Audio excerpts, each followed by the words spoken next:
Now it's time to rumble! Come on, it's good to be here, Charlie. Ren! Let's go. I've been waiting for this, bro! I'm excited! I'm excited! I'm on search for brighter days. Skies are always grey in places we come from. Yeah. Places we come from suggests that we've left. So Ren left Wales, and then other parts of England, and then Brighton, then Canada. Now he's left here again to go to Mexico for further treatment. So skies are always grey in the places we come from. So it's almost like instead of having rose-tinted glasses and looking back at the past fondly, he's seen the grey clouds of the past. There's quite a bleak way to start such an exciting project as Fire in the Booth. Fire in the Booth, by the way, if you've never heard of Charlie Sloth or Fire in the Booth, it's a huge platform. It's so well renowned in the hip hop scene. We've had some of the greats do some of the best performances of their career on this very show. A huge honour and a privilege, really, for Ren to be a part of that, but also it's an indicator of where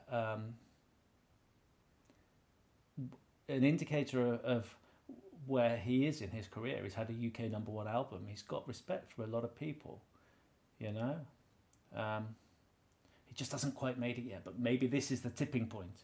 Maybe it is. By the way, that's where I got the name for my rap competition, Fire in Doc's Booth. We've already had season 1, Straw Hat Dynasty 1, Brain Squeeze, Reactions came a close second. I'll tell you more about season 2 later. Hit the subscribe button if you're not subscribed to me, because we've got loads of exciting stuff coming over the next few months. Make sure you're subscribed. I just hit 5,000 subscribers a few hours ago. Thank you to everybody that's already subscribed. That's a big milestone. I'm halfway to 10k. Why does 10k matter? Because at 10,000 subscribers, YouTube unlocks something called YouTube Giving. That makes it much easier for me to integrate fundraising into my channel, which will help us to raise valuable funds for mental health charities and good causes around the world. So please do hit subscribe. You're making a difference. Come what will, come what may, I found a way to face those things that I run from. Yeah. Come what will, come what may, I find a way to face those things that I run from. I mean, this echoes that first line, doesn't it? But it twists it. So he's saying that the skies were grey where he came from. Now he's saying that he ran away from them. He's admitting that he ran away from those places and people and situations that he found himself in. But I find a way to face those things I run away from. So now this is the point in his life where mentally, emotionally, he feels able to turn, face it head on and deal with that stuff that he's been suppressing. He's been running from the experience of his parents splitting up at such a young age. Through the walls, I heard the sound of love dying. He's been running from the experience of losing some of his closest friends along the way, which, to be fair, he's tried to address in some of his songs and lyrics.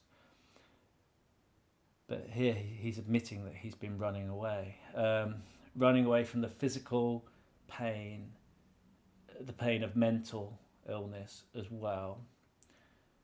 But already we're only in like line 2, and he's flipped it on his head and said, I'm ready to face it now. Some people may know him as Hope. Some people may know him as the voice that you hear when you loosen the noose on the rope. He's already presenting that side of him. It's beautiful, it's inspiring, and it's only just begun. Let's go. So just the other day, I was back with the lads, Fire in the Booth. It popped up on my Instagram, open DM, it said, boy, come on, bring the gang. So we came through. Wait, this is true. Interesting. So it popped up in his DMs, his direct messages in Instagram, a message from the Fire in the Booth team, rather than his team chasing them by the sounds of it, they were inviting him in, which is significant given the scope and the scale of the platform, and as I say, the weight of it within hip-hop, within the industry. Charlie hit me up, he said he want me in the booth. The only time I'm in the booth is doing Charlie in the loop. The only time I'm in the booth is doing Charlie in the loo. Charlie, of course, there meaning cocaine, in the loo, in the toilet. That's a clever play on words. I hit the homie back and I said, how can I refuse? And now it's Sloth. Sick boy sounded so smooth. I can't hear there whether he's saying, and now we're Sloth, or now with Sloth. Either way, Charlie Sloth. Sloth is his surname. But also, of course, you know, it means tiredness, lethargy, slowness, all the things that Ren had experienced as a sick boy, which is his next words. Yeah, that's clever. That's clever. With the boom bap shit, monkey to gorilla, the King Kong thunder drums like J Dilla run. With the boom bap shit, monkey to gorilla, the King Kong thunder drums like J Dilla. So, boom bap is, of course, a classic type of hip hop production and beat from the late 80s, early 90s, I believe. Certain artists, it comes from the boom of the kick drum and the bap of the snare drum pattern. That's where the name comes from. Often sample based, using chopped up parts of different songs. This is a real sort of innovation at the time with all of that. Which house music was doing as well. You had house and hip hop influencing each other at different times with that sort of sample driven approach. As well as records like jazz and soul and funk records. It's all a sort of melding pot of cultures. Very exciting time for music. It's mostly associated with East Coast hip hop, such as Nas, Wu-Tang Clan, Notorious B.I.G., those sort of artists. And it was, what I find interesting from a Ren perspective is there's a huge focus on lyricism, storytelling, narrative arc, that kind of thing through a song, which we see with Ren a lot. In Fire in the Booth, there's been a lot of sort of modern trap and drill and grime beats.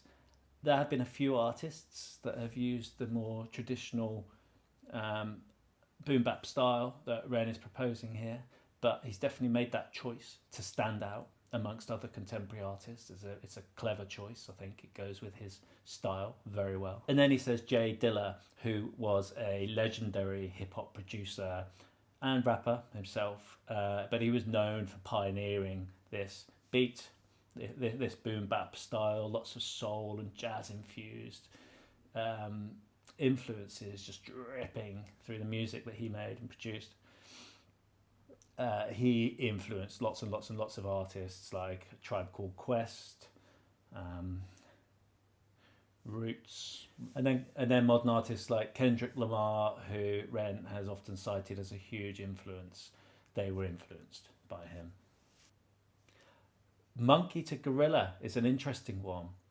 To me, it's like the monkey is small and doesn't take up much space and is sort of insignificant in the pecking order of things.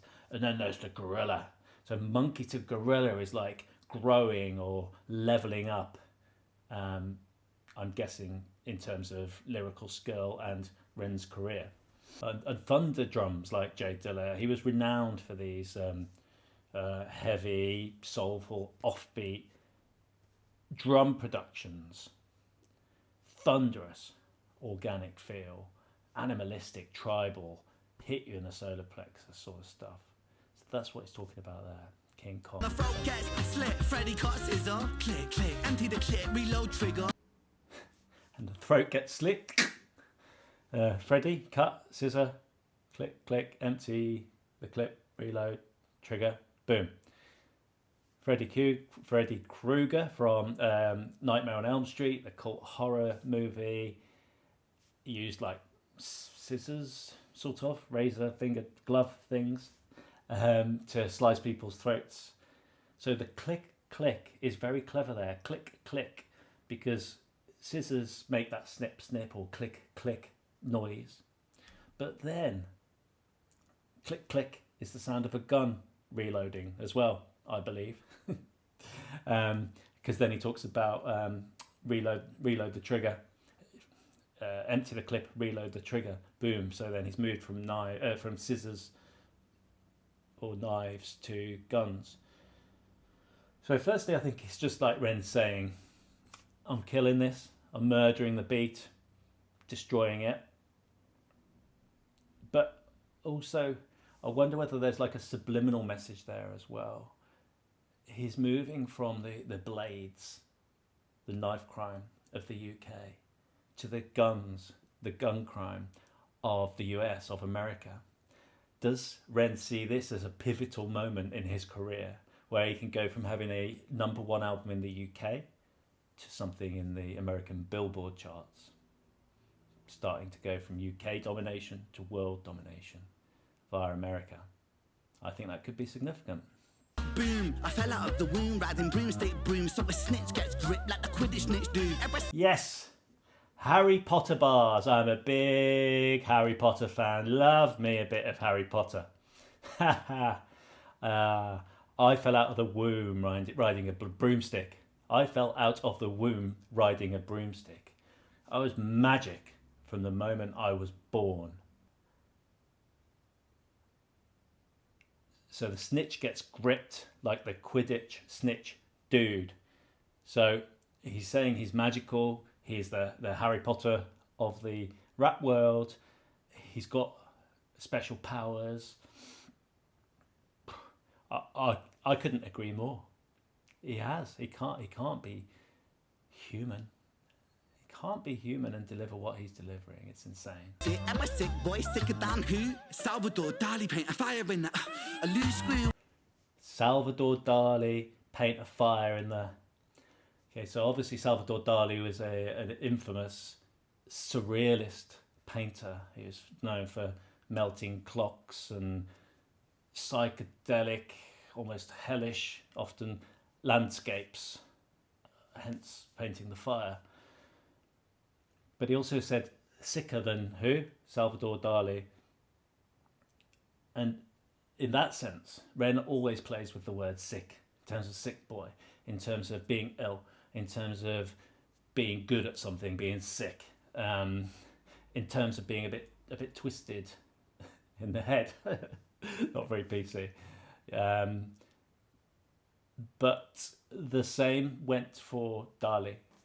It's said that he was probably a narcissist. He was known for this sort of extreme, grandiose,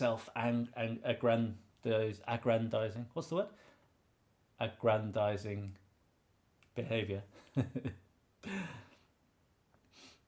He would speak about himself in the third person, and then Dali did this, and then Dali did that.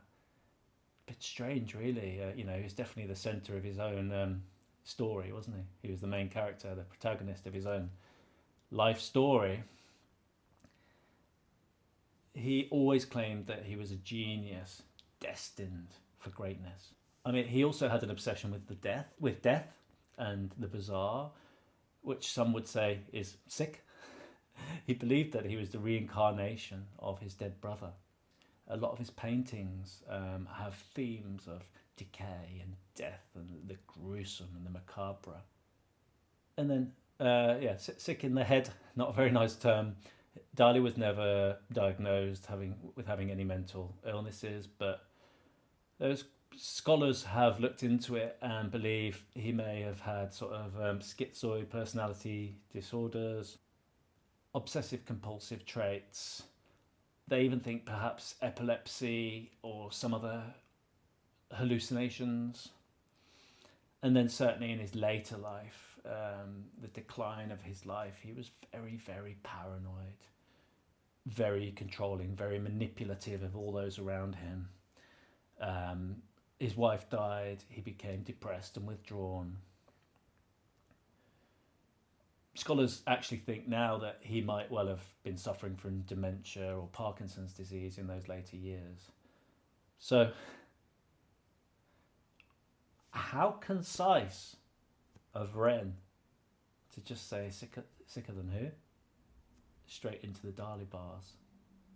Wrapped all of that meaning up into just a handful of words. So efficient with his pen. Doesn't that remind you of somebody? He wasn't necessarily mentally ill, but his unique mind helped him see the world in a certain way, helped him create this art, express the world in a way that hadn't really been seen before. Who else do we know that is pretty good at doing that? I'd say it's our sick boy Ren. With a few million views, playing shoes too, bloody smooth cause it's not you. Does it move you from the knee down to your shoe? Like Kung Fu, Chun-Li, big sonic boom. A combo every you can. Shoot Hadouken like Ryu and Ken. M. by Sen, Fa Blanca, blank stand. Akuma with the pen, force of Gukan. I've got to be careful because I've hurt my shoulder doing handstands, so I better stop doing karate chops. Chun-Li, Blanca, Akuma, all characters from the Street Fighter video game series. And of course, Sonic Boom was Chun-Li's signature move. If you knew the right button combo, then you could execute the Sonic Boom. And think about what is a Sonic Boom. It's generally known for its force and its speed, associated with a huge impact or shock wave. And I think that's what Ren's trying to do with this performance. He's gone for a big bang, not a whimper. Is it Ren? Is it Ren? Does it bang like skank? Does it bang like skin? I don't know what that means. I've heard the word sken, S-K-E-N. In certain parts of northern England, it means to squint or to stare, sken. But banged like sken doesn't make sense in that context. Pass. When adrenaline ends, will the men defend the ends? Extend revenge, cleanse the soul, repent. When adrenaline ends, will the men defend their ends? Whew.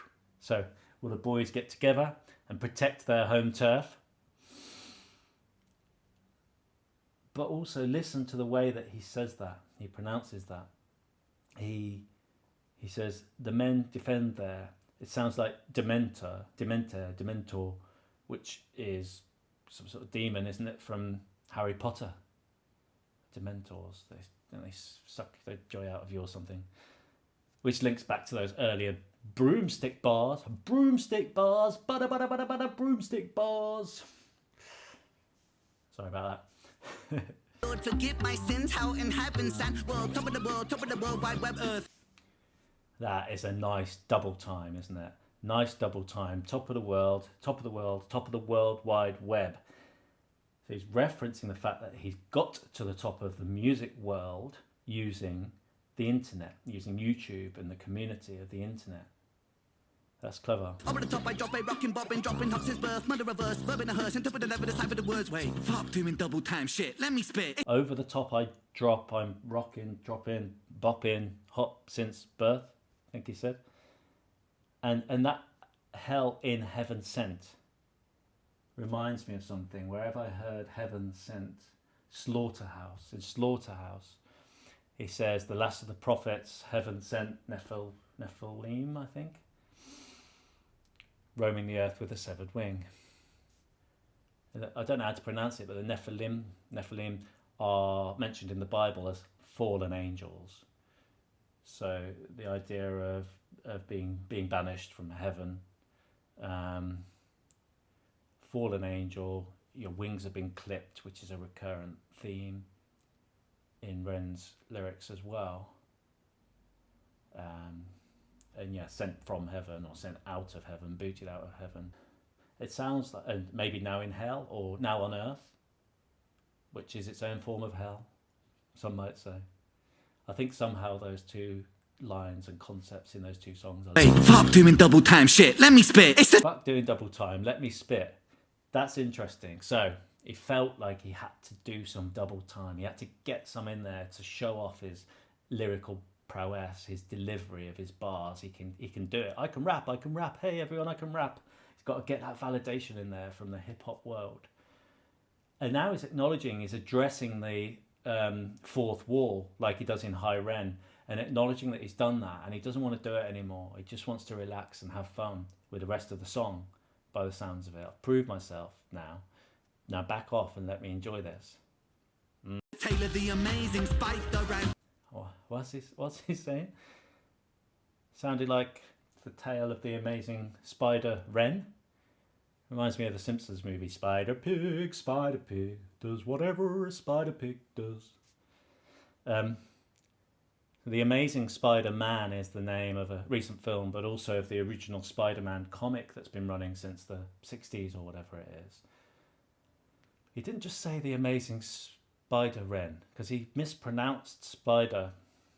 It sounds more like Spice the Ren. I'm an 8-bar, 8-arm octagon, smoking eighth with my mate when it's 8 p.m.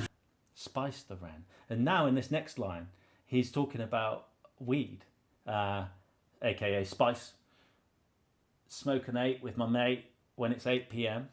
An eighth is an eighth of an ounce of weed, about 3.5 grams in new money.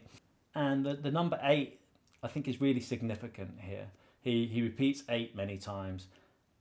8 bars is often the length of a verse in rap and other genres. 8 arms is like an octopus. And think about it. Think about a finger in many pies. This octopus has got a finger in many pies. Where am I going with this? Ren does everything, doesn't he? He produces his beats, he writes his lyrics, he sings and raps and does one-take videos and films all his own videos and masters and mixes and produces and releases all of his own music. So he is like an octopus. He needs to have at least 8 arms to get all that done all at once. This is an interesting one. Octagon is an 8-sided shape, but also it's the shape of a ring in combat sports. This is where fighters compete. This could symbolize like a battlefield for Ren. He's the central figure, the dominant force, and it against his contemporaries. Perhaps Fire in the Booth is his boxing ring, and where he spars with his contemporaries, and he's saying that he's the winner. It also echoes back to those earlier Street Fighter, karate, martial arts lines from the Street Fighter bars. Yeah, I ate like an ape, I'm an alien. I ate like an ape, I'm an alien. That's like Planet of the Apes bar, isn't it? Apes as aliens on another planet. And using the word ate in a different form. The past tense of eating, to eat. Flip the 8 on its side like Infinity Stone. Turns the 8 on its side, Infinity Stone. He beat me to it. I was just about to start exploring the different meanings of the number 8. He knew it was coming. It's his song, I guess. In numerology, the number 8 is often associated with power, strength, material success. Considered the number of balance and karma. It represents the cyclical nature of cause and effect. And it signifies ambition, leadership, and practicality. All of which we can see how that could apply to Ren, especially right now in his career. And then in Chinese culture, the number 8 is considered extremely lucky. And I think that's the one thing that perhaps he's been lacking a little bit of. Like, he has had luck, he has had fortune. He's very fortunate to get to where he's got to with no label. But he hasn't quite cracked it yet. And I think he's nearly there. So he just needs a bit of that Chinese number 8 luck, perhaps just nudge him over that line. In mathematics, 8 is a power of 2 to the power of 3, which makes it significant in computing and digital systems where binary logic plays a key role.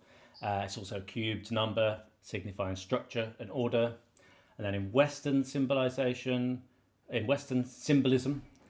Number 8 can symbolize infinity, as we've talked about, because the number 8 turns sideways, becomes the infinity symbol. In the tarot, in tarot cards and tarot reading, the number 8 corresponds to strength. The 8th card in the tarot deck, which signifies courage and resilience and inner power. Power. It's about mastering inner challenges, patience and control. And interestingly, whatever you believe, this is quite interesting. In astrology, the number 8 is often linked with Saturn in some systems of astrology, which represents discipline, structure, responsibility and long-term achievements. In it for the long game, in it to win big. And I think that's what Ren's all about. I think that's where he's at this point, this juncture in his career. And how clever to just keep repeating the number 8 and the word 8, and therefore making us realize there's lots of different meanings to that one word, that one sound uttered at different times, in different contexts, in different cultures, in different ways. And yet they all those meanings seem to be somehow intertwined and interlinked and pretty similar actually, and definitely relevant to what Ren is trying to do and where he's at. It's fascinating. Finna be the baddest rapper around the name of Enoch. Affinity for masculinity, Sylvester Stallone. Finna be the baddest rapper by the name of Enoch. Finna be means fixing to or about to. So about to be an upcoming event. The baddest rapper by the name of Enoch. I think that's what he said. Enoch is from the Bible. Enoch was a very interesting character because it was the only person who ever, I believe, walked with God and went to heaven without dying first. And actually similar to what we explored with the number 8, Enoch is often associated with wisdom, transcendence, connection to divine truth, the higher self, self-actualization, again achieving your lofty goals, becoming the best version of yourself. But then, affinity for masculinity, Sylvester Stallone. It's like it brings all that back down to earth, from heaven to earth, okay? Because Sylvester Stallone is known for masculine traits, traditional masculinity. Think about his roles in movies like Rocky and Rambo, where he's portraying these tough, physically strong characters, and is so putting those things together is a bit of a juxtaposition. Is he trying to say that he wants to honour his innate masculinity and yet still find this higher path, this path of wisdom, tap into his body and his mind and spirit and soul all at once to become more holistic in his path to self-actualization? Smoke a half ounce of Rocky, flip okay, it's KO. And then of course smoke half ounce of Rocky. Rock is the solids, the cannabis resin solids, and then obviously Rocky is that movie that Sylvester Stallone was known for, famous for, and that is really nice. Flip okay, it's KO. So in wordplay, okay, KO, flipped, very, very simple, sort of quite effective. Sounds like it should mean something, but what's it really mean? The way that I interpret it, given everything that Ren's just talked about, is he can take something that's just okay, just a bit meh, a bit mediocre in anybody else's hands, and flip it until it's knockout. It's the best of the best. It's world beating. Whether that's a lyric or a concept for a song or the subject of mental health. In the wrong hands, all of that stuff. In the wrong hands, High Ren, for example, would have been cliched and cringeworthy and just not a good vibe at all. But in the skilled hands of somebody like Ren, perhaps only Ren, perhaps he's the only one that could have pulled that song off in the way that he did, then what could have just been okay becomes knockout, KO. Beautiful, inspiring. If you know, you know. If you know, you know. Again, that takes me back to High Ren. What's the lyric? I never write hooks for the radio, they never even play me, so why would I concern myself with that? But my music is really connecting and the people who find it respect it. So, when he says, if you know, you know, if you found his music and you get it, then you really, really get it, you know. People who find it respect it. And that's ironic, of course, because he says, I never write hooks for the radio, they never even play me.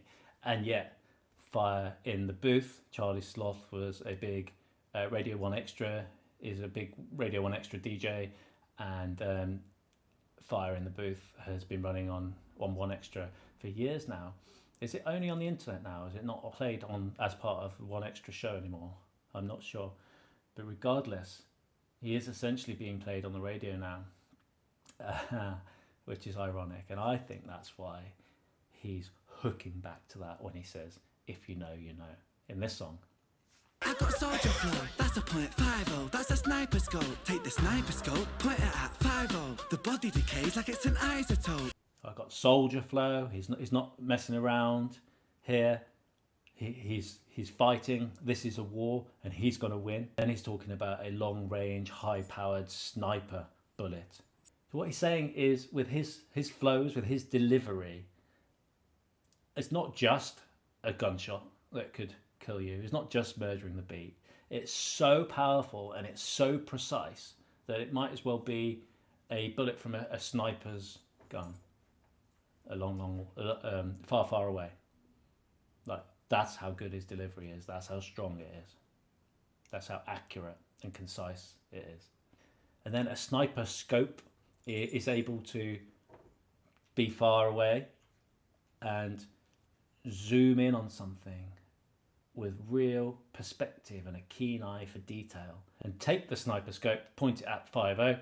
50 is American slang for police. Either he's talking about police directly or just, authority figures within society and culture. With a 10-year half-life, you decade. So in 10 years' time, you'll be half your weight. That's a 10-year chance, you'll have half a brain. Let me speed that up. Let me Kurt Cobain. The body decays like it's an isotope with a 10-year life. You decay. So in science, isotope is a variant of a chemical element that undergoes decay over time. So anything that can decay over time, you have this concept of a half-life to measure that rate of decay. And so I think he's just commenting on the human state, the fact that we all grow old. We all go through these stages of ages. We all grow old, and our body gives in and our mind gives in eventually, and then we die. I think it's as simple as that. Maybe there's more significance with the 10-year half-life thing. I'd have to give that some more thought. Oh dear. Let me speed that up. Let me Kurt Cobain. So Kurt Cobain, lead singer of Nirvana, big grunge band in the 90s, killed himself, shot himself. Much speculation as to what actually happened and how he died. But of course, if you speed up the process of decay by killing the organism, then that's it. Game over. You've sped it up completely and it's done. R.I.P. Kurt Cobain. A big Nirvana fan. Big Nirvana fan. They're a great fashion brand, aren't they? A great fashion house. I'll have to learn more about them, where their clothes come from one day. That was a joke. I know where they come from. Primark. Anyway, and brr is the brr of the gun, I think. Again, on the gun lines and the Kurt Cobain line. Yeah. He's heating up. Let's go, Ren, let's go.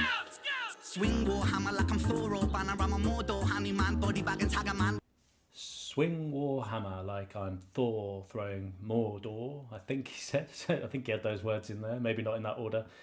Warhammer, I think, is like a Dungeons and Dragons war type game, I believe, but also a big heavy weapon. It is actually a weapon seen in fantasy settings often, which then links to Thor, the Norse god of thunder, who wielded a big mighty hammer.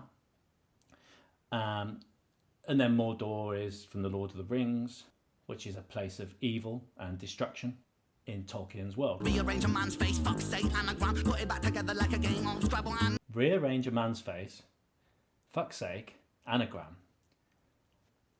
It's weird that he sandwiched fuck's sake between the line about rearranging a man's face and anagrams. And if you take the letters from fuck's sake and rearrange it, an anagram, you get fake sucks. I'm not sure at all whether that's what he's trying to convey here, whether I'm reaching, but I thought that was lovely, given everything that Ren talks about and sings about in the Money Games series, Dominoes, and fake sucks is an anagram of fuck's sake. There you go. Now you know. Be yourself. Be true to yourself. Be authentic. Be congruent. That's what Ren wants. That's what he does. That's what he preaches, and that's what he does. And we should all try and do the same. Because trying to be somebody else is exhausting. Putting on that mask, hiding behind that facade, day after day after day, trying to play a role, trying to be somebody that you're not, to fit in with your friends and family unit or wider society or your workplace, whatever it might be. Nothing is exhausting and draining as that. And each day that you're doing that, you're moving further and further away from your organismic self, from the person that you were when you were born onto this planet. Nothing outside, everything underhand, underneath the table, no label, that's contraband. Put it back together like a game on Scrabble. It sounds like it says on Scrabble, not of Scrabble, which is strange. And nothing outside, everything underhand, underneath the table, no label, that's contraband. First thing that comes to mind when he says no label is the fact that he's independent, he's an independent artist, he's not signed, he doesn't have a label. Contraband, could that be like, I know what contraband means, but you know, if you have some cigarettes that have been smuggled into the country, they might not have a label or the proper label. They're contrabands, they're illegal goods. But in the terms of him having no music label, could contraband mean like contrary to a band, the opposite of a band? You know, as in just going against the flow and the norm of the music industry. You have contraflow roads, don't you, where they're going against the flow of each other. Perhaps there's something along those lines there. But also contraband reminds me of when you used to get dodgy copies of cassettes and then later CDs that were like illegal recordings of shows, music shows and things. That used to feel a bit illicit, a bit exciting, a bit underground. Again, very reminiscent of the independent music scene that Ren is a part of now. And the rap and hip hop scene, where you'd get these cassette tapes and things being sold out of car boots and so on. Fable of fable, it confuses my gang. So ambitious, was that part of God's plan? I am fighting like attack on the Titan. It sounds a bit like he's saying I am, which is like, it could be a affirmation, a deep affirmation of self. I am. Like self-definition, owning who you are without external validation, internal locus of evaluation. Or it could be back to the biblical references that we saw earlier, like in the Old Testament. God says, I am that I am, which I think is from Exodus. So that could be Ren nodding to a higher presence, thanking a higher presence for his life, his success, and so on. Or it could be him with a bit of rap swagger, claiming that he is God, he is the rap God, the new rap god. He is omnipotent and omnipresent and all the other omnis. I am that I am. Maybe. And then I think in the New Testament, Jesus had lots of I am statements as well. I am the bread of life. I am the way, the truth, and the life, and so on. So could Ren see himself as a sort of... no, he definitely doesn't see himself as a cult leader, because this is just a book club. Harmless little book club. Mind you, the Bible was a book, and it had a very big club. Generally, it could just be like he's reinforcing this sense of self-empowerment. I am, he's standing on his own 2 feet, he's puffing out his chest. Confidence, control, self-belief, affirming your place and your worth, your purpose, no matter the outside circumstances. I think Titan leave Aquaman, Batman down when Bruce met Superman cheese. I don't even want to know what Superman cheese is. Sounds smegma-licious. Man got steez, man got bars and the bars make cheese. Man got bars and the bars make cheese. Actually, I think you'll find man got gilk and the gilk make cheese. Now the Superman cheese bars make sense. Got it. Got gilk. Man gets fees for a feature, please. Man spreads bars like they're STDs. Man spreads bars like they're STDs. Now, when Ren reacted to my power reaction, he laughed when Doc said that he was spreading like chlamydia. So I wonder, on a very subconscious level, was Ren influenced by Disco Doc for that line? I like to think so. I'll take it. Man makes peas and frozen greens. Man's bar like a field of sheep. Got more bars than Ibiza streets. Man's bar sweet like they Cadbury. Making peas is a reference to making money. P stands for pounds in the UK. And also peas as in the vegetable. And then he talks about frozen greens. Frozen because he's cold, as the kids say, meaning good or great. But greens as in money. Don't Americans call dollar bills greenbacks or something? So frozen greens could be talking about peas as in pounds, as in money, and could be talking about dollar bills. So not only is that very clever, but doesn't that mirror earlier when he transitioned from knife crime to gun crime in like 2 words, and from UK culture to US culture? It really feels like he's straddling the 2 at the moment and hoping now he's made one to make the other. Feels like a repeated theme in this song. So yeah, I really do think this is Ren's crossroads moment. If he could just find some harmony and bone those thugs, I'll see him when he gets there. If you know, you know. Got more bars than Ibiza streets. So the streets of Ibiza in Spain, the Spanish island, Balearic Island, I think. The streets are lined with bars, with pubs and drinking establishments. But also I think he mispronounces that. Did you hear? As he's done throughout the song, actually, to give these double meanings. It sounded like he said, I beef those streets. As in, I'll take on any other rapper in the block. I beef those streets. So the fighting game is on. I'm up for it. I'm gonna slay you all. Like, take on any other rapper and take on any other rapper in the block. See, I told you, crossroads. Cheese, fresh like flash on cold dice, assassin throw dice, this fresh like Preston Smith West inside of your head, the chamber jeweled lead, one move and you're dead.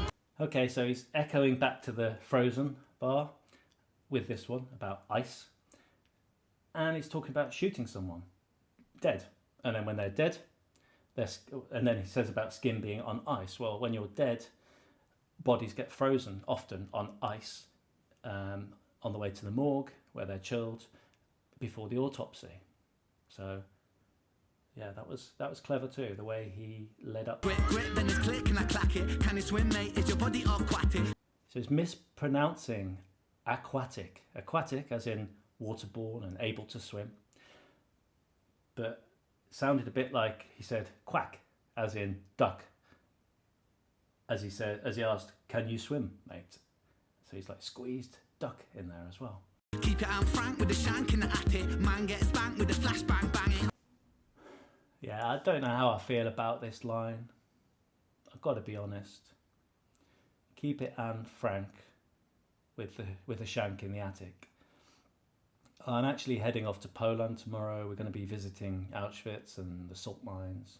And, well, a shank is another word for knife in England. And Anne Frank wrote some very famous diaries about her experiences as a Jewish girl who went into hiding in World War II to avoid Nazi persecution. So it sounds like he's trying to mix historical events with sort of modern flippant use of language. I'm not sure how that's going to land for a lot of people. But then, you know, it's art. It's art. Obviously no harm was meant with that line. Orangutan, a manga fan, a manic, a hero, cat's a hero up the planet. So we've got orangutan, another primate reference, a manga fan, which echoes that. Onomatopoeically might not be the right word, but it's got the same internal rhymes. Sounds. Akira Kurosawa, sorry, don't know how to pronounce it, was a famous Japanese filmmaker known for classic films such as Seven Samurai, regarded as one of the greatest filmmakers in history, was influential to loads of different genres all across the world, you know, even action, drama, and some westerns. But Ren mispronounced the surname to make it sound like hero. And then the name Akira, also associated with the 1988 anime Akira, a cultural icon known for its cyberpunk themes. We've seen cyberpunk was the theme for people that were taking part in his music video that he was recording the other day. That he asked people if they were able to join him, and one half of Straw Hat Dynasty was able to come over and do some breakdancing and that kind of thing. But that also links back to his mention of the word manga just then. Orangutan, manga fan. Tetsu Washima, come Kyoko, come to reload, the future looks cold, break mode. Kyoko is a Japanese name meaning pure child or clean child. And I'm not sure about that sort of sense of innocence and where that might fit into the themes that we've been hearing about so far. I'm really not sure about that. Calibrate soul, caliber roll. You're to mid to strike when the iron is cold. Iron is hot, I connect the dots, disconnect your spine, reconnect. Duplo, Lego, connects, I break up. Attack the block, a toxic shock, wake up. Duplo, Lego, connects, I break up. So he's talking about 3 different types of building block toys for children. He was also just talking about dot to dot, joining the dots, connecting the dots, which you can do metaphorically, but is also a children's activity when you do drawing and colouring and dot to dot. He just said Kyoko, meaning pure child or clean child. So there's definitely a childhood theme here. I'm just not quite sure what it is, how it links to the rest of the song. Drops like a hot rock blam. Pass to the left to your right hand, man, like headshot, faded. I strip your bitch naked. A hot rock is a smoking term, a weed term. It's when you're smoking solids, again resin, and you get burning bits that fall, hot rocks that fall, usually melting a hole in your nice new Adidas tracksuit that you got from the market.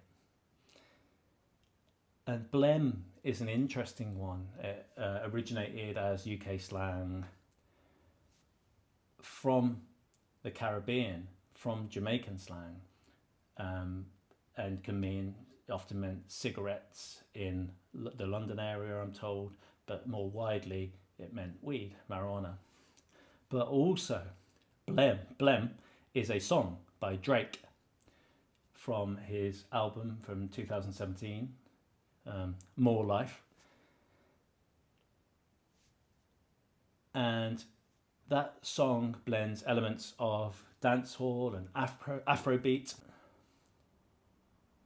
And throughout the song, Drake is talking about emotional vulnerability within relationships and the pain of being with somebody that might not be reciprocating that emotional vulnerability and that emotional investment. And so when Ren says here, I stripped your bitch naked, could he be referring to that song, Blem, by Drake, and talking about that relationship and stripping somebody naked emotionally? Sick boys, wasted. Adderall, purple, hey shit. Adderall is an ADHD medication. Hopefully everybody knows that in Ren's case, ADHD stands for alien, down here, daily. It's the only explanation for talent like that. He must be an alien, right? He must be. Purple haze is the type of weed. Putting the two together, then you've got sort of a hyperactivity of ADHD. Maybe he's saying that Adderall is one way of medicating ADHD and weed, purple haze, is another. But also purple haze makes me think of Jimi Hendrix and the music, 1970s psychedelic rock. And of course music can be a great regulator of mood as well. And I have no doubt that Ren has experienced a lot of salvation through music in one form or another. Condom, large size, finger your mum in Five Guys. Calm down, play nice, or don't you pussy stay right there. Do I really need to go into this one? He needs a large condom because he's got a huge penis, or so he keeps telling us. Either that or a huge ego, one or the other, I'm not sure. And he fingered your mom in Five Guys because he's a fan of cheap meat and bukkake. He loves Five Guys, so I'm told. Or so we could see when he reacted to my power reaction, and he went bright red. Poor little Reddy Boo, as Mrs. Dot calls him. He blushed redder than a zip-trapped Prince Albert. In the crosshair, die in the cross like a Jesus. Stay right there in the crosshair. Die in the cross like Jesus. That is my favourite line in the whole song. Right there. Dad, with a hole in his head. Hands make money when I need the bread. Man gets hungry so I feed him lead. Can I get a 3.5 on the thread? Red Dead Redemption, I fled. Did he say on the Fred? Red Dead Redemption. I know Red Dead Redemption is a computer game. What's the Fred bit? Fred, Red Dead Redemption. He mentioned Fred once before with Freddy Krueger. And now he's mentioning Fred a second time, just squeezing it in. Maybe it's not just for the sound, the rhyming, but he's mentioned Fred again. Fred again, of course. He did the mashup. It's one of Ren's favourite producers of all time. Maybe that's just a little subtle shout out to Fred again by mentioning Fred for a second time, by mentioning Fred again. Or maybe I'm just grasping at straws. You'll need to turn the lights on again. Pull me out of this and leave me alone. Because I've got places to be. I got places to be. Dimensions, my head was tense and I bled for vengeance, but introspection, but new direction, a reconception of rhyme selection. Flick a cigarette, already lit up the next one. Drive by, glass slide, I'm that next one. One how they wonder how we flow so dumb. Slow down words, really come harder, really come faster. Just a Welsh boy sipping on a can of lager. Come from the Celtic, knights in armour. Come from the baddies where we all go harder. Pull the Shankarta from the stone sharper. Parker pen master, Tony Star smart with an iron heart. To be dastardly smarter than Harvard degree. See me, MC squared. Wanna follow me, wanna be, never wanna be honor me. I'm a monastery prodigy of biology, baby. Raised on a diet full of Wu-Tang and shady. Busy and some Wizzy and some Pac and some Jay-Z. Busy and some Missy and some K. Tasty. Don't forget the plan B, that's what made me. Biology, baby, that's nice. Pairing those two words. Raised on a diet full of Wu-Tang, Shady, Slim Shady, Jay-Z, Missy, K. K. is another name for Kendrick Lamar, what he first called himself when he first started out. Very big influence for Ren. Plan B, that's what made me. He's calling out his inspirations. Obviously, again, in High Rem, he talks about Eminem and he talks about Plan B. When he was mocking himself for not being original. Of course, he's incredibly original. But that's loads of subtle references to High Ren, isn't it? Without just using words from High Ren, but just nodding to them over and over again. It's almost like he's saying, that's the song that got to me to this place. It propelled me to this place.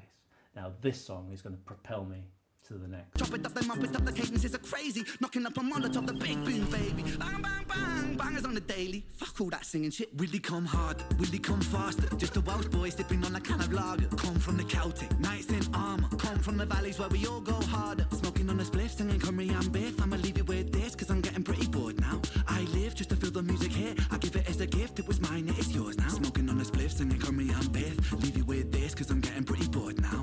Getting pretty bored now. That's interesting. This is a 6-minute song, but still, on a platform as huge as Fire in the Booth, every bar counts.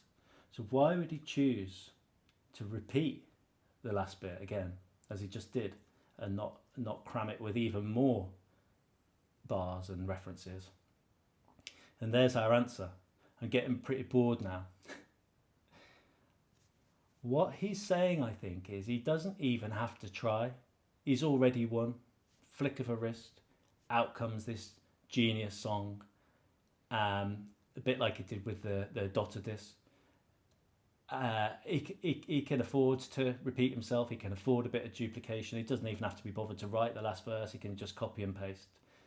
Because he knows that he's that good and he's destroyed it that much. That he's already won by this point. He can just give up. He can just say, bit bored now, can't be bothered. Smashed it. Fire in the Booth, completed it, mate. I live just to feel the music here, and I give it as a gift. It was mine, it is yours now. Perfect. Bring it back. Bring it back. Very interesting that Ren says bring it back, because that is Charlie Sloth's famous catchphrase. He says bring it back. He shouts bring it back when he wants a track to be rewound and played again.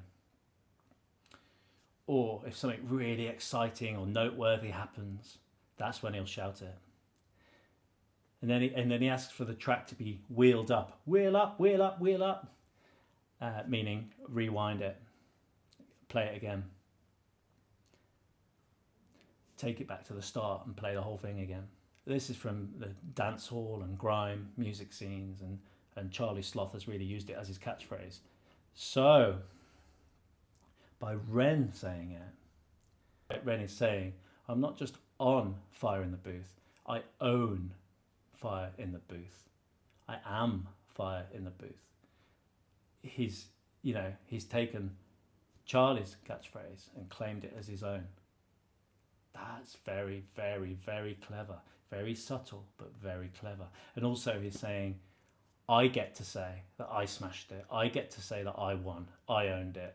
I'm going to say play it again because I'm that good. Whew. From 3 words, bring it back. Wow. Ready to build it! I knew I was excited for this for a reason. Hey, you are something else, bro. Appreciate you, man. Something else. Wow.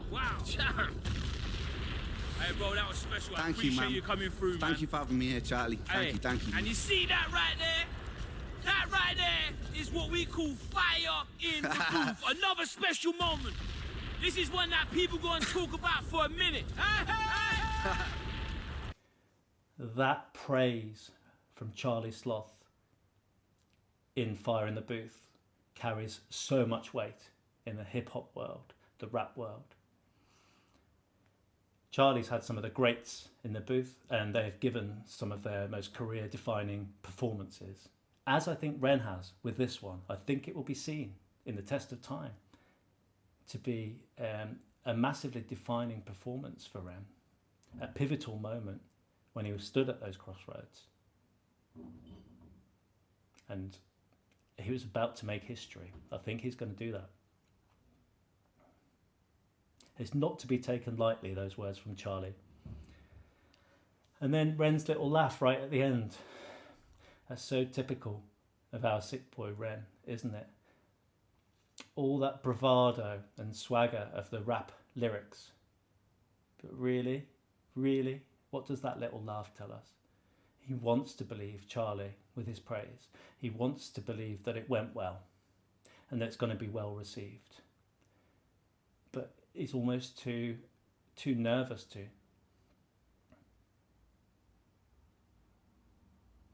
He's so humble, he's so humble, he's so self-deprecating. He's still seeking that validation. So, renegades, go and tell him. Go and tell him. Make sure you've subscribed to my channel. I'm about to release more information about Fire in Doc's Booth rap competition, season 2. We've got some fantastic judges, some fantastic participants. You'll know loads of the names of the people that are taking part. It's going to be great. Hit subscribe to me, but then go over to Ren. Let him know how much you enjoyed his performance and just how proud you are of everything that he's achieved. Peace out. Hi, I'm Disco Doc, and today I'm excited to announce the 6th and final contestant for Fire in Doc's Booth Season 2. The final contestant is Vic Stark, aka Vic Taurus. Vic is an active and valued member of the Ren community. Vic recently shone whilst performing Down on the Beat on Vibe Reactions' Ren karaoke feature. But Vic already has her own YouTube channel, where she has released several Ren covers as well as her own original tracks, which are pretty dope. Not playing your mind games today, I carry on and I keep trying. Yes, there just might be a slight delay. Try not to snap, take a step back from all that social networking.